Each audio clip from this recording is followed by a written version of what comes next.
बहुत समय पहले एक नगर में विजयराम नाम का व्यापारी रहता था। वह धनवान था, परंतु उसके मन में लोभ और अहंकार भरा हुआ था। गरीबों का धन हड़पना, झूठ बोलना, दूसरों को ठगना, यह सब उसका रोज का काम था।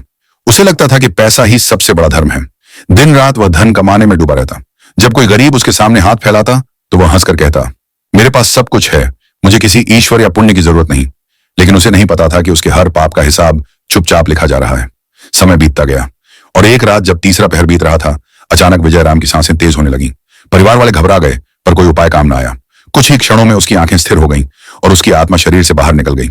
शरीर निर्जीव पड़ा था, पर आत्मा अब हवा में तैर रही थी। उसे सब दिख रहा था। उसका परिवार रो रहा था, उसके बच्चे चिल्ला रहे थे, लेकिन कोई उसे देख नहीं पा रहा था। तभी कमरे में अंधकार छा गया और गंधक की गंध फैलने लगी। उसी धुंध से दो भयंकर यमदूत प्रकट हुए, काले, विशाल, आंखों में लाल अग्नि और हाथ में लोहे का फंदा। वो बोले, हे विजयराम, तेरे पापों का लेखा पूरा हो चुका है, अब चल यमलोक की ओर। डरी हुई आत्मा चिल्लाई, नहीं, मैं कहीं नहीं जाऊंगा। लेकिन यमदूतों ने उसे जकड़ लिया और अंधेरे आकाश में खींच ले चले। अब आत्मा एक भयानक मार्ग पर थी। चारों ओर धुआं, आग और आत्माओं की चीखें गूंज रही थीं।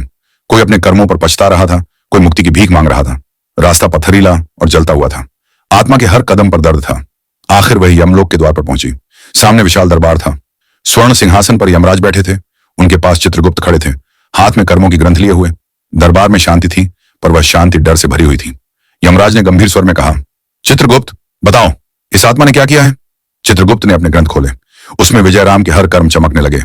इसने गरीबों का धन छीना, झूठ बोला, निर्दोषों को ठगा, लेकिन एक बार इसने मंदिर में दीप जलाया था। यमराज बोले, वही दीप इसके अंधकार को कुछ कम करेगा, परंतु पाप का फल इसे भोगना ही होगा।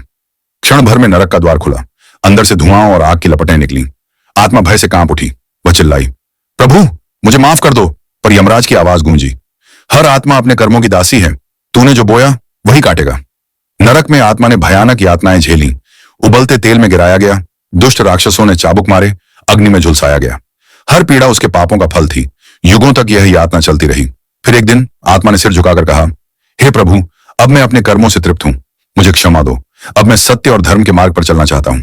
उसकी पुकार आकाश तक पहुंची। यमराज ने चित्रगुप्त की ओर देखा और कहा, यह आत्मा पश्चाताप कर चुकी है, इसे एक और अवसर दो।